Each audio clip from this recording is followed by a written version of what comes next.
Bonsoir. Merci de nous rejoindre sur Business 24 Africa, la première chaîne panafricaine d'information économique. Vous suivez votre nouvelle émission IEMAG. IEMAG, c'est votre magazine spécialement dédié à l'intelligence économique. L'intelligence économique, un sujet qui fait débat dans les pays industrialisés, mais pour le continent africain, il reste encore méconnu. Pour en parler, je suis avec deux invités, des spécialistes. Nous allons décortiquer l'intelligence économique, son importance sur le continent africain, et nous parlerons également d'un sujet qui fait actualité en Côte d'Ivoire. La guerre de la bière aura-t-elle lieu? Un sujet d'importance. Restez avec nous.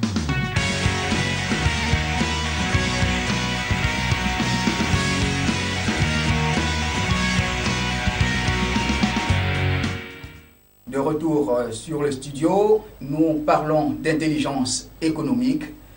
Qu'est-ce que c'est? Son implication sur les économies des pays africains et comment mettre en place une structure d'intelligence économique dans nos entreprises. Pour en parler, je le disais, je suis avec deux invités. Dr Kofi Yeboah Alexis, bonsoir. Bonsoir. Merci de nous rejoindre sur Business 24 Africa. Dr Kofi Yeboah Alexis est consultant en intelligence économique à l'école de commerce et de gestion, ici même à Abidjan. Avec Dr Kofi Yeboah, M. Sadia Zouzou, bonsoir. Bonsoir. M. Sadia Zouzou est spécialiste d'intelligence économique. Alors, avec nos deux invités, nous sommes partis pour 26 minutes d'entretien, 26 minutes d'échange sur ce sujet qui fait débat en Occident, mais qui est encore méconnu ici en Afrique, l'intelligence économique. Alors, Dr Kofi, tout de suite, qu'est-ce que l'intelligence économique? Merci, c'est une très bonne question. L'intelligence économique est une discipline qui enseigne l'ensemble des actions coordonnées de recherche, de traitement, de distribution en vue de son exploitation de l'information utile aux acteurs économiques. Et ces actions sont menées en toute légalité dans le respect de la protection du patrimoine de l'entreprise. Voici la définition qui est tirée du rapport Martre. Aussi, si cette définition est difficile à retenir, il faut tout simplement dire que l'intelligence économique est une discipline transversale qui vise à conférer à une entreprise donnée des avantages concurrentiels, durables, décisifs et défendables en captant les signaux faibles. Le mot le plus important dans cette définition, c'est capter les signaux faibles. C'est-à-dire comment capter les signaux faibles afin qu'une entreprise donnée puisse avoir des avantages concurrentiels, décisifs, durables et défendables. Voici la définition que je peux vous donner. Merci, docteur. Monsieur Sadia, un cas pratique pour une entreprise, c'est quoi l'intelligence économique? Oui, je voudrais vous dire merci aussi à la suite du docteur pour dire tout à l'heure que l'intelligence économique, comme le docteur l'a dit tout à l'heure, c'est une discipline transversale qui permet à l'entreprise de capter les informations qui émanent de son environnement en vue de permettre de prendre des décisions stratégiques. Il faut le dire, l'intelligence économique est une discipline, comme l'a dit, transversale, c'est-à-dire c'est une discipline qui est au confluent de beaucoup de disciplines scientifiques et de beaucoup de disciplines aussi en matière de management.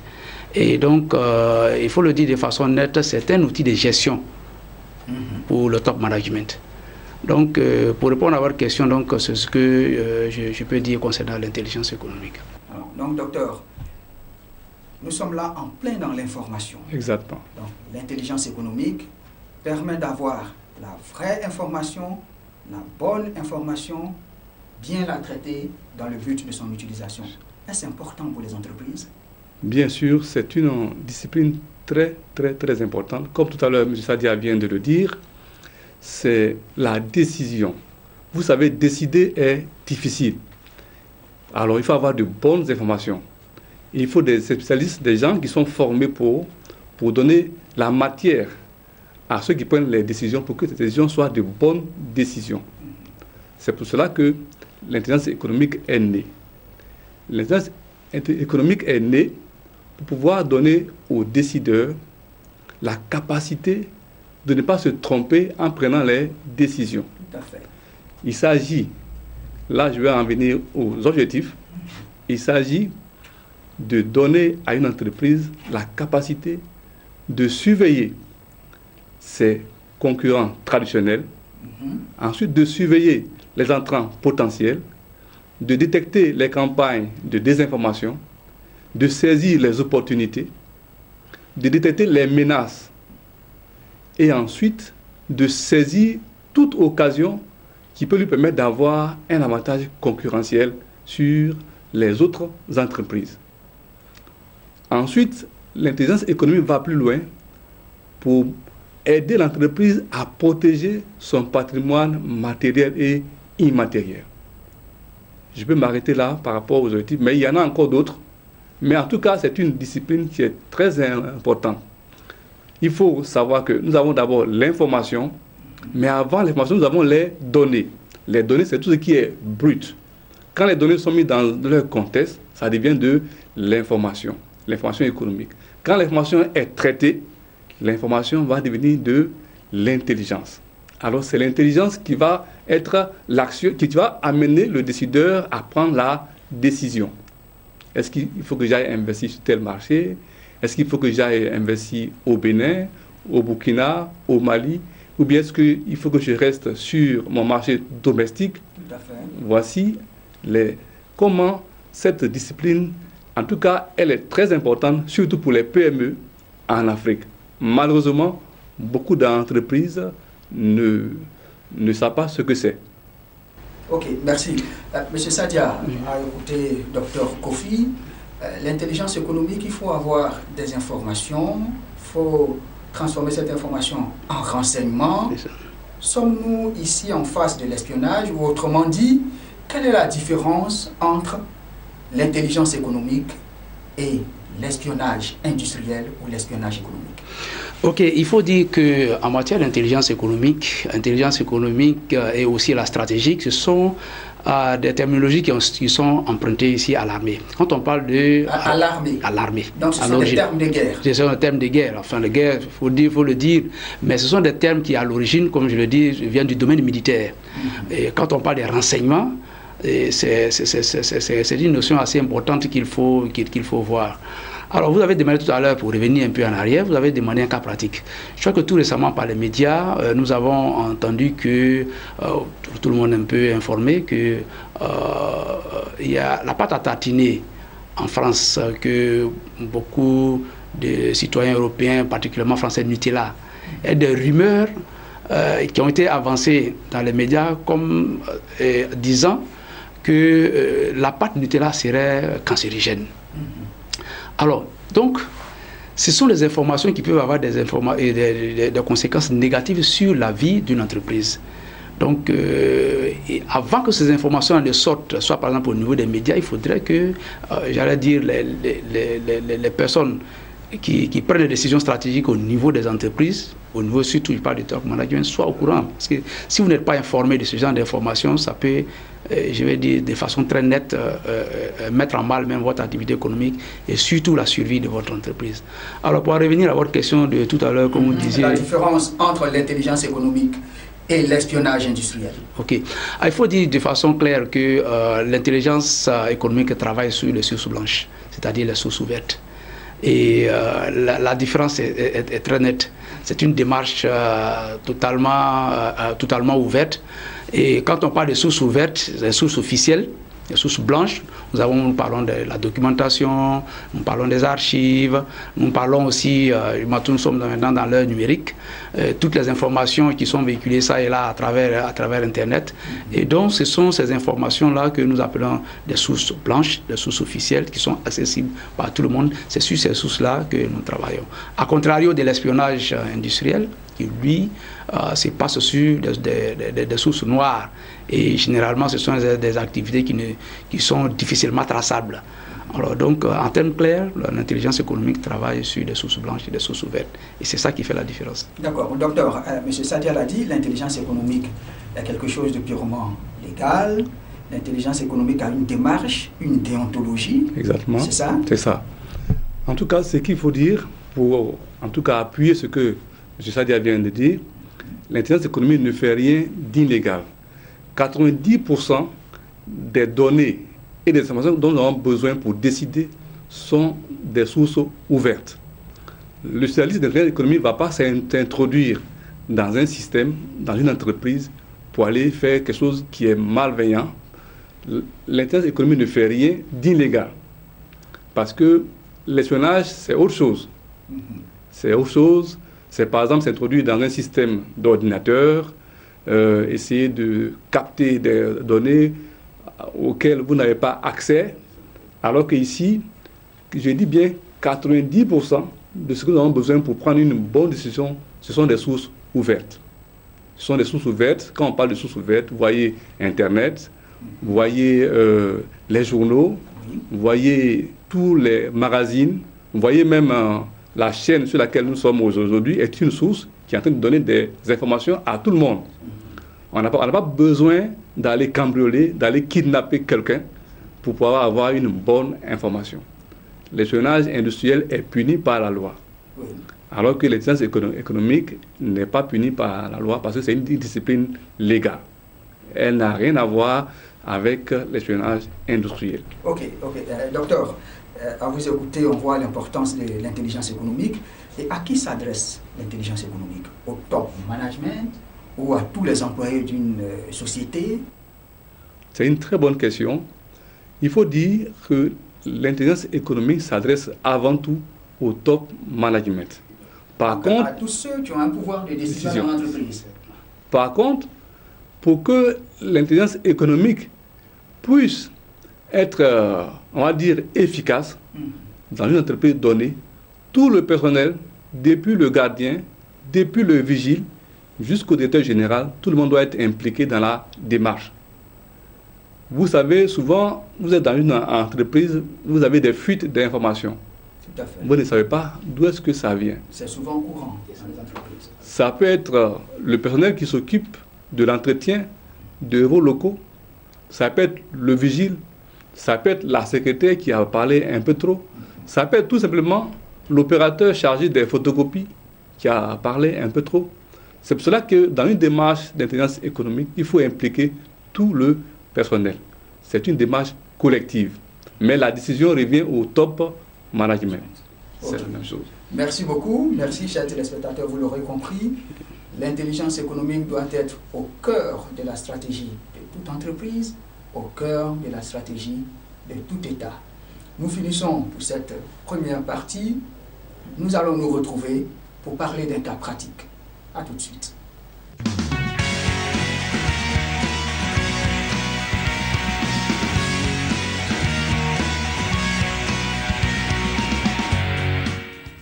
De retour sur notre studio, nous allons nous intéresser à un sujet d'actualité ici en Côte d'Ivoire. Durant cette période de Coupe d'Afrique des Nations et durant la période des fêtes de fin d'année, les consommateurs ont dû constater une guerre larvée dans les pubs, les maquis et partout dans les discothèques. La société Solibra et la société Brassivoire se sont donnés à une concurrence farouche. La société Solibra, qui est la société de limonaderie et de brasserie d'Afrique, filiale du groupe Castel, et la société Brassivoire, qui est née d'une co-entreprise entre Heineken et le groupe CFAO, se livre à une véritable bataille. Pour cette deuxième partie, nous allons répondre à la question de savoir, avec nos invités, à la question de savoir, la guerre de la bière aura-t-elle lieu en Côte d'Ivoire? Solibra et ses marques Flag, Bock, et Brassivoire et sa marque pilote Ivoire, la bière Ivoire. L'analyse par nos deux consultants, nos deux invités spécialistes en intelligence économique. Docteur Yeboah, la guerre de la bière aura-t-elle lieu en Côte d'Ivoire? Première question. Autrement dit, quelles sont les forces en présence? Merci. Comme vous l'avez introduit tout à l'heure, nous sommes dans un duopole. Nous avons deux acteurs qui sont sur le marché. Solibra et puis le groupe Brassivoire. Voici les deux acteurs en présence. Et chaque acteur a ses forces et a ses faiblesses. Votre question me permet de faire un petit SWOT, une petite analyse SWOT pour voir quelles sont les forces et quelles sont les faiblesses de chaque acteur. Si nous prenons Solibra, Solibra qui est une vieille entreprise qui est installée en Côte d'Ivoire et en Afrique durant plus de 50 ans, qui a une longue expérience, qui sait faire de la bière, qui a un large réseau de distribution sur tout le territoire ivoirien et même hors du territoire ivoirien. 50 ans de monopole, donc. 50 ans de monopole, pratiquement, parce que déjà en 84, déjà, ou 84, Solibra a pratiquement avalé, si vous me permettez de prendre ce terme, a pratiquement, on va dire, racheté Bracody. Et il n'y a pas très longtemps que le produit phare qui est en train de grignoter ses parts de marché, l'entreprise qui produisait la bière Number One a été aussi rachetée. Donc c'est une entreprise qui est très forte, dynamique et qui est sûre de son action et qui est capable de se projeter sur toutes sortes de terrains, que ce soit un terrain hostile. Ce qu'il faut dire, c'est le leader du marché de la bière. En face, vous avez Brassivoire, qui est une filiale de Heineken et qui s'appuie sur CFAO. CFAO qui est aussi une ancienne entreprise qui connaît le terrain africain, qui a un large réseau de distribution. Donc les deux acteurs, Brassivoire est le challenger. Et donc, si le leader n'a pas pu empêcher le challenger de s'installer sur le sol ivoirien, c'est pour dire que la guerre est déjà déclarée. Ok, la guerre est déjà déclarée. M. Sadia, ma question, il y a 3 ans, un opérateur était venu sur le marché, la société de brasserie ivoirienne, avec leur marque Number One. Number One a bousculé le marché, et puis voici, Solibra a vite racheté Number One. Est-ce que ce ne sera pas le cas avec Brassivoire? Bon, alors, pour répondre à votre question, je dirais que à la suite de laquelle on voit que la guerre de la bière aura lieu. La guerre de la bière aura lieu.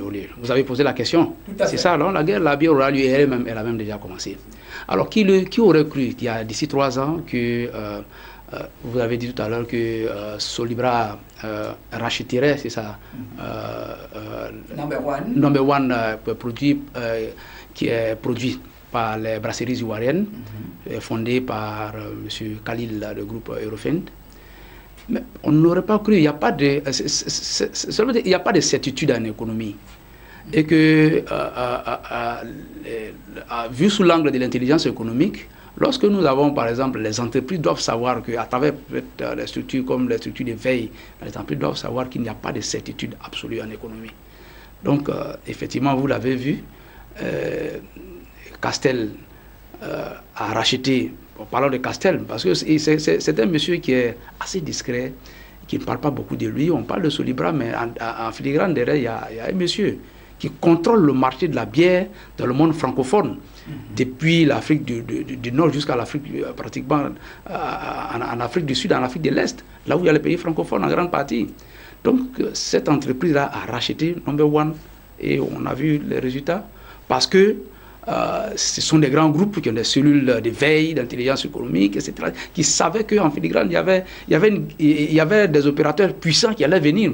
Donc il fallait rapidement, j'allais dire, avaler, je le dis, ce challenger qui déjà en l'espace de 2 ans, déjà avait rogné près de 30%, j'allais dire, au niveau même du marché de la bière en Côte d'Ivoire. Bon, donc le résultat, on le connaît, et choses qu'on appelle ça... Solibra, à travers Castel, a racheté. Et donc, à vous écouter, Solibra, donc filiale du groupe Castel, s'attendait à l'arrivée de Brassivoire, filiale du groupe Heineken CFAO. Donc, Solibra a pris des dispositions en rachetant les brasseries ivoiriennes et sa marque number one. Mais aujourd'hui, est-ce que ça sera facile pour Solibra de racheter Brassivoire? Ou avons-nous ici deux géants qui s'affrontent? Il faut le dire, nous avons deux géants. Les deux géants, vous savez, l'entreprise Brassivoire a installé une usine qui a une capacité de 1,6 million d'hectolitres. Et le marché ivoirien ne fait que 3 millions d'hectolitres selon les estimations. Mais on ne peut pas installer une telle usine pour seulement que le marché ivoirien. Donc la guerre a déjà commencé. Les deux entreprises vont s'affronter. Mais je crois que la bataille ne sera pas aussi facile parce que le groupe Brassivoire est adossé à Heineken, qui est un géant mondial, qui a près comme Castel, qui a près de 160 sites de production, 250 produits différents. C'est une entreprise puissante et qui produit de la bonne bière, qui sait faire de la bière. Donc, je ne crois pas que ça soit facile. Tout à l'heure, quand je parlais, c'est vrai, j'ai dit que si le leader n'a pas pu empêcher le challenger de s'installer, parce que normalement, quand vous êtes sur un marché, quand nous étudions les théories de la concurrence, quand vous êtes le leader, vous mettez en place des barrières à l'entrée pour empêcher les nouveaux entrants de s'installer. Mais cela n'a pas été possible. Et Heineken ne s'est pas adossé à CFAO par hasard. Parce que ce qui peut faire la différence, c'est la distribution. Mais CFAO s'est distribué depuis très longtemps en Afrique. Avec son large réseau de distribution partout en Côte d'Ivoire, même dans les sous-préfectures, même dans les villages. Exactement. Du coup, si nous regardons sous l'angle de l'intelligence économique, il reste les autres leviers. Les marketeurs parlent de mix marketing. Nous avons la politique produit, la politique prix, la politique public promotion et la politique de distribution. Au niveau du produit, les deux savent faire de la bière. D'accord. Docteur Kofi, là, vous êtes en train de parler des scénarios possibles. OK. Vous êtes en train de parler des scénarios possibles. Que va-t-il se passer? C'est ça. Pour vous, il y a 4 leviers sur lesquels les deux entreprises peuvent jouer. Exactement. Alors, si les deux produits se valent en termes de qualité, parce que Brassivoire a positionné sa bière comme la bière des jeunes en réussite. Les jeunes qui sont sont dans la classe moyenne, qui ont la joie de vivre. Vous voyez la bouteille de la bière Ivoire, elle est... Quand vous voyez, même si vous n'êtes pas amateur de bière, vous avez envie de goûter. L'autre côté, Solibra, avec ses différents produits, c'est un produit qui se positionne comme le produit de l'identité. La bière Bock, c'est Didier Drogba, c'est la bière de ceux qui connaissent. Tout à fait. Vous voyez, mais les deux produits ont pratiquement la même valeur. Si c'est la distribution, j'ai dit tout à l'heure que Solibra a plus de 50 ans derrière elle, et donc la distribution n'a pas de secret. Brassivoire s'est adossé à CFAO, donc là-bas aussi, la distribution n'a pas de secret. Il va rester les autres leviers, le prix, et puis la public promotion. Parlons de la public promotion. Si vous remarquez actuellement, à tous les coins de rue, vous avez toujours les panneaux publicitaires. C'est comme la guerre a commencé dans la partie publicité. Chacun met partout qu'est-ce qu'il peut. Mais ce qui est intéressant, Brassivoire s'est mis sur les réseaux sociaux, sur le net. Si vous ouvrez abidjan.net, vous avez une page qui vous montre tout de suite Brassivoire. Du coup, les décideurs cherchent les canaux qui peuvent leur permettre de se différencier pour pouvoir atteindre mieux les cibles. Et ce que j'entrevois, une fois que la bataille va s'intensifier, le leader, qui est Solibra, doit renforcer les barrières à l'entrée encore. Mais ces barrières sont des barrières sur l'identité. Comment faire en sorte que, de façon psychologique, le client il soit bloqué dans le produit? C'est ce que Solibra essaie de faire. D'accord. Donc Solibra n'a pas pu empêcher Brassivoire de s'installer, donc n'a pas réussi dans cette barrière. Et vous préconisez une barrière psychologique en présentant les produits de Solibra comme des produits identitaires de la Côte d'Ivoire. Exactement. Exactement. Qui n'a pas envie de ressembler à Didier Drogba? Qui n'a pas envie de dire « je bois la bière qui vient de Côte d'Ivoire ». La bière, on va dire la bière originelle. Donc, de plus en plus, la campagne publicitaire va véhiculer ce message, pour que les gens se réfugient dans cette bière. Comme si tu es sur le sol ivoirien, peu importe d'où tu viens, si tu es sur le sol ivoirien, alors tu bois la bière de Solibra. Et de l'autre côté, si tu es jeune, si tu es émergent, comme on peut le dire, exactement, tu bois la bière ivoire. Voilà. Donc, du côté publicitaire, on voit que la guerre, les deux groupes se tiennent. Exactement. Est-ce que vous n'avez pas peur du quatrième volet, qu'on aille vers la guerre des prix? Alors, ce qui peut se passer, c'est que la guerre des prix peut avoir lieu. Actuellement, les deux prix se tiennent. Brassivoire se vend au prix conseillé de 500 francs. Les produits de la BOC, de la même contenance à peu près, est aussi autour de 600 francs. Il n'y a pas trop d'écart.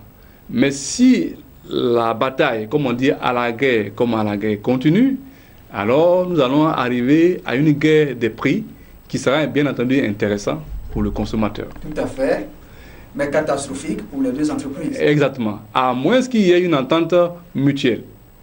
Et comme nous sommes dans des pays où l'économie est ouverte, je suis sûr qu'il y a des autorités chargées de réguler la concurrence qui vont certainement regarder de ce côté, mais rien ne dit qu'il n'est pas possible que les deux entreprises puissent s'entendre. Mais rien ne dit encore qu'un troisième larron ne puisse pas venir sur le marché pour bousculer. Tout à fait, nous y reviendrons. En ce qui concerne le troisième larron, alors, M. Sadia, la guerre des prix, est-ce inévitable? La guerre des prix a déjà commencé. La guerre des prix a commencé déjà par... vous savez que quand nous sommes sur c'est comme même sur un plateau d'échecs. Donc, celui qui est challenger, celui qui l'attaque. Et donc, quand on remarque sur le marché, on voit aujourd'hui que Brassivoire a commencé à attaquer déjà. Avec la même contenance, le produit est à 500 francs. Alors, pour les jeunes qui regardent, qui doivent choisir entre la BOC et par exemple la bière ivoire, le choix est vite fait.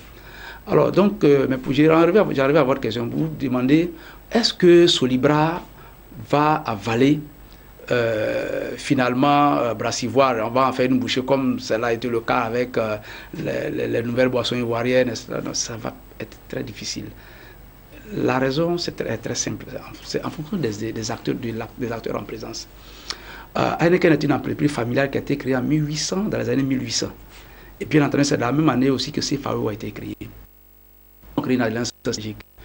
Mais il faut dire aussi qu'à l'heure actuelle, même s'il y a une alliance entre Sab Miller, qui est le deuxième sur le plan mondial en matière de bière, il y a une alliance avec Castel, mais il faut dire aussi qu'Heineken est le troisième mondial en matière de production de bière et a fait une alliance stratégique avec, je vais dire, avec CFAO pour pouvoir prendre, pour pouvoir dominer le marché. Et si vous regardez par exemple, d'après les informations qui sont données par les dirigeants de Brassivoire, ils vous disent qu'en Côte d'Ivoire, la brasserie qui a été créée ici est faite pour alimenter l'Afrique de l'Ouest. Donc il ne vise pas que le marché national. Qui ne vise pas que le marché national. Alors, donc, la guerre qui a commencé, cette guerre des prix, est une guerre qui, moi, à mon avis, ne va pas s'arrêter. Elle va prendre d'autres formes. Nous voyons ces derniers temps, je vois que Solibra a déjà réagi en créant, je crois, les boclettes, les 33 centilitres, tout à fait, mais avec un prix de 300 francs. Alors, donc, c'est une façon de répondre au prix. Si, pour le moment, Castel n'a pas décidé de s'ajuster sur le prix de la 66 centilitres, on voit déjà que c'est une réponse à l'attaque qui a été menée, j'allais dire, par Brassivoire. Et ça ne va pas être facile. Et je peux vous le dire que nous sommes partis pour une guerre de longue durée, où tous les coups sont permis. Il peut y avoir aussi, je peux dire, il peut y avoir des atteintes à la réputation.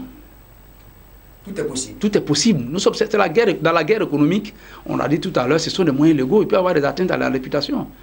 Je vais dire, je ne sais pas si on peut le dire, mais on a vu ici dans le cadre de bouillon de cuisine, ici, Magie. Des gens ont raconté, ceux qui empruntent souvent les cars pour aller d'ailleurs, on vous dit, ah non, non, occupe Magie, quand tu manges, on fait ça dans la boue, etc. etc. Mais moi j'ai eu l'occasion d'aller avec un groupe de femmes que j'encadre à l'auto-emploi, où nous avons visité les usines. Mais vous savez que les Suisses, c'est le plus propre au monde. Mais je dis que tout a été balayé d'un revers, mais vous savez que le mal a été déjà fait. On a répandu des informations. L'atteinte à la réputation est possible dans cette guerre entre Soliva et Brassivoire. Et Brassivoire, c'est possible. Et je pense qu'elle a même été déjà, engagée via, j'allais dire, les réseaux sociaux dont il faut tenir compte aujourd'hui. Et on n'est pas à l'abri. On n'est pas à l'abri. Voilà. Maintenant, une question. Ouais. On voit, les deux acteurs sont là. Les deux acteurs se tiennent. Et comme M. Sadia l'a dit, nous sommes partis pour une guerre à longue durée, tout est possible. Est-ce qu'il pourrait y avoir un troisième opérateur, le troisième larron, comme on le dit? Bien sûr, parce qu'on ne peut pas l'affirmer à 100%, mais nous avons la nouvelle brasserie de Côte d'Ivoire, NBCI, de l'homme d'affaires malien Boubacar Pona, qui est sur le marché.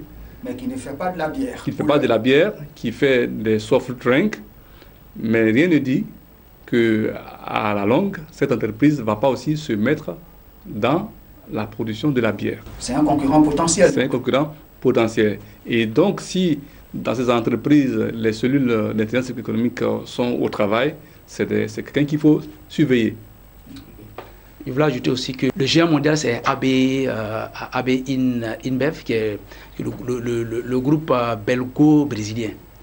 Et voyant j'allais dire les deux acteurs vraiment aussi, j'allais dire, aussi actifs sur le marché africain, parce qu'il faut dire, et la raison stratégique, c'est l'enjeu de cette bataille qui se déroule, c'est comment avoir, j'allais dire, pouvoir avoir une position dominante sur le marché de la bière, sur le continent africain.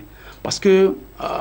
Monsieur Sadia, quand je vous écoute, donc, ce n'est pas une bataille nationale, vous êtes en train de parler d'une bataille continentale. Exactement. Donc ce qui se joue en Côte d'Ivoire, il ne faut pas le regarder au plan local, mais c'est la concurrence sur le continent africain. Mais bien entendu, je crois que j'ai lu un numéro du journal Le Monde l'an passé qui titrait comme ça, la Côte d'Ivoire future, ou bien l'Afrique future Eldorado de la bière.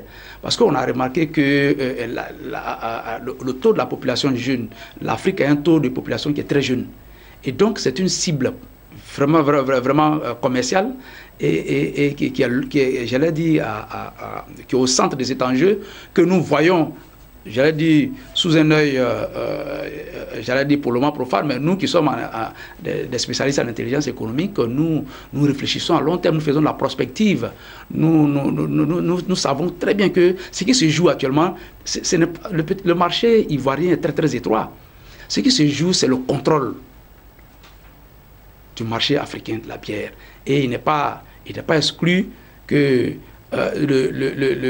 celui qui est le leader mondial voit ces deux challengers en train de jouer sur une cour, il va commencer à se poser des questions, il va dire, mais tiens, tel que ces compagnies sont en train de jouer là-bas, mais est-ce qu'on ne peut pas aller voir de près et faire par exemple des alliances stratégiques pour pouvoir venir vraiment à la conquête de cette manne-là.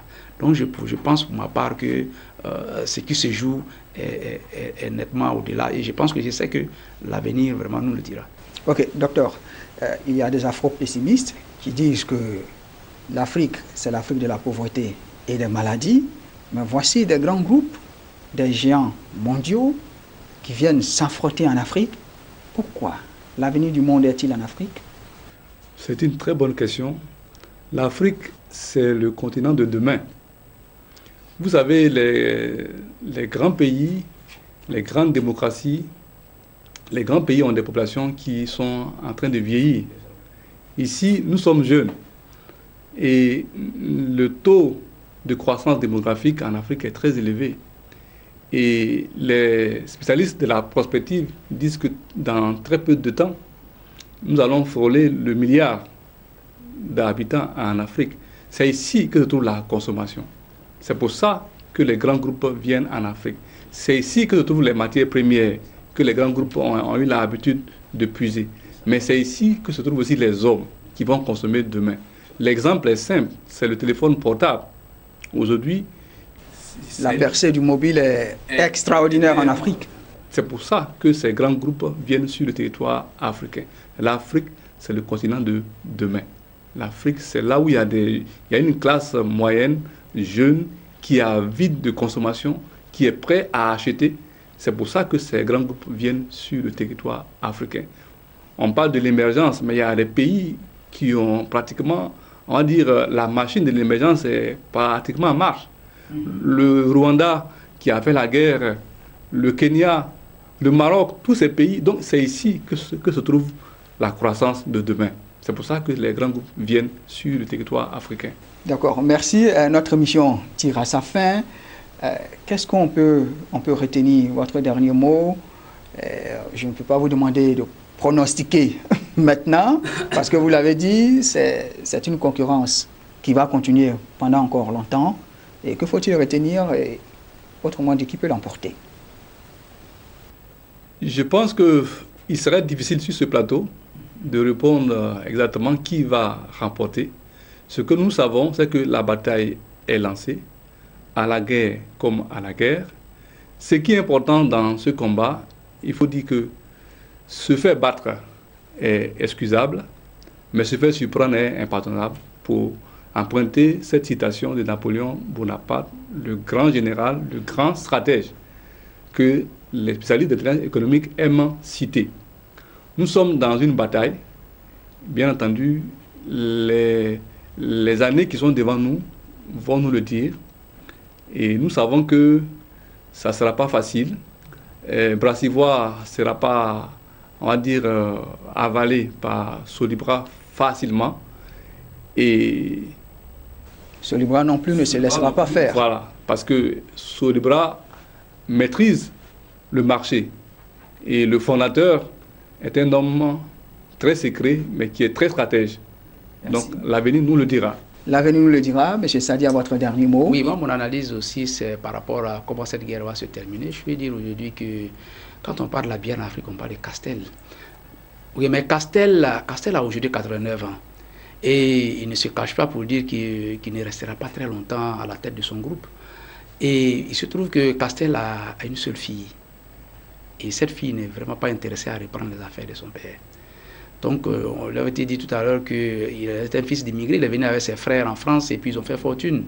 Et donc, aujourd'hui, ce sont ses neveux qu'il est en train de positionner. Mais on sait souvent que dans les grands groupes industriels, comme ça, à travers le monde, on a plusieurs exemples. Il y a eu le cas de Renault, Peugeot et autres là. Lorsque les patriarches décèdent, ça a une grande influence sur l'entreprise. Donc, ça aussi, est-ce que cela peut... Il faut suivre ça de près. Il faut suivre ça de près. Est-ce que cela peut avoir un impact sur cette compétition qui est en train de se dérouler? Mais ce que je peux dire pour terminer, c'est que, on a dit tout à l'heure, à l'attention des top managers, des décideurs, il doit savoir que les signaux faibles sont des éléments qu'il faut pouvoir analyser dans une entreprise. Et il n'y a personne de mieux placé pour analyser les signaux faibles dans une entreprise qu'un spécialiste en intelligence économique, en IE et aussi en veille. Et c'est ce qui permet aux grands groupes européens, occidentaux, américains et au-delà d'avoir 100 ans de vie. Alors, et je pense que ce sont des choses qui peuvent être faites. Déjà, on fait de la veille dans les entreprises, mais de façon non structurée. Parce qu'avant d'ouvrir un magasin ici, on se renseigne, qu'est-ce qui va se passer, etc., etc. Mais il faut que ce soit structuré. Et c'est ce que je voulais dire pour comparer. Ok, merci. Nous sommes à la fin, cette fois, de notre émission. Merci de nous avoir suivis. Nous rappelons que vous suiviez votre nouvelle émission IEMAG, votre émission consacrée à l'intelligence économique, une émission créée par Business 24 Africa pour faire la promotion de cette nouvelle discipline, l'intelligence économique, et son implication sur les économies du continent africain. Nous étions avec nos invités, Dr Kofi Yeboah Alexis. Dr Kofi Yeboah Alexis est consultant en intelligence économique. à l'école de commerce et de gestion ici même à Abidjan. Nous étions également avec M. Sadia Zouzou. M. Sadia Zouzou est spécialiste en intelligence économique. Merci beaucoup à vous. Merci d'avoir répondu à notre invitation. Chers téléspectateurs, merci de nous avoir suivis et restez sur Business 24 Africa. À la prochaine.